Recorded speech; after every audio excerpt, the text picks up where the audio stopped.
The Simpsons has to go down as one of the greatest TV shows ever. It started as a series of shorts on the Tracy Ullman Show, but they soon went on to seemingly take over the world.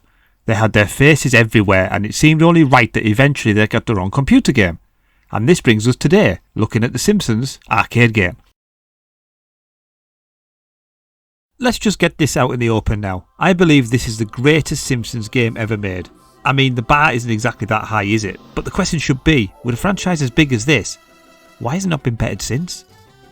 Let's start at the beginning. Konami had a knack of picking up licenses for cartoons of the time. The Turtles, Bucky O'Hare, Asterix, Cadillacs and Dinosaurs, and turned them into side-scrolling beat-em-ups. It was a formula that worked, and it worked well. It produced some of the most well-known games that are still played today. When they added the Simpsons to their line of games in 1991, it was the first Simpsons game to be released in North America. The game is a 4-player simultaneous beat-em-up, where the objective of the game is to beat a load of enemies, get to the end of the stage boss, and smack them up a bit as well. Homer.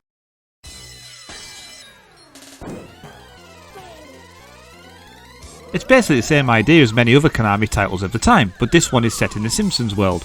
There are 8 stages in total, with 2 bonus levels, and the game plot revolves around saving Maggie, who has been kidnapped by Smithers while he was robbing a jewellery store for a diamond. The rest of the family give chase along 8 stages, such stages as Downtown Springfield, Krusty Land, there's Woods, the TV station, an Imagination Land, and finally the power plant. This is where you face Smithers and Mr. Burns in the final battle. There are some great cutscenes in between the levels which tells the story, and bonus levels play into this.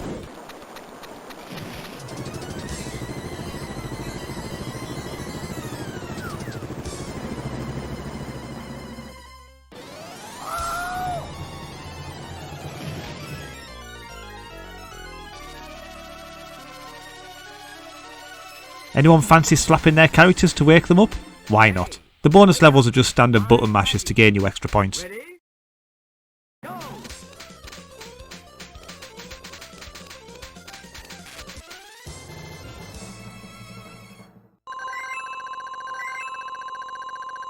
The game contains a lot of supporting characters as well. If you look in the background you'll see Bo, Bleeding Gums Murphy, Krusty the Clown and other characters from the TV show. These all add a nice touch to the game and you'll notice something different every time you play.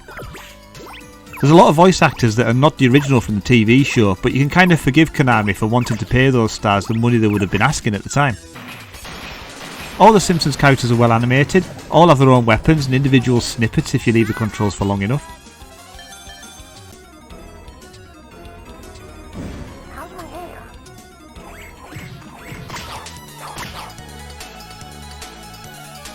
Who the hell are you? A nice Easter egg is when Marge gets electrocuted. If you notice in a skeleton she appears to have rabbit ears. Matt Groening was originally going to reveal that Marge was hiding massive ears in her hair for the final episode. This idea was eventually scrapped, or it has been for the time being at least anyway.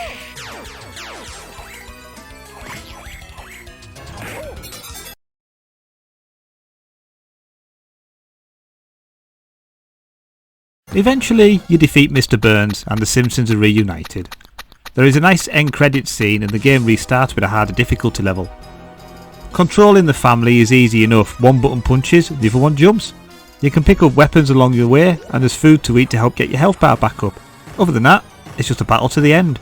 Oh, one more thing to mention, your health doesn't replenish between levels so you'll need to be at your best to beat this game.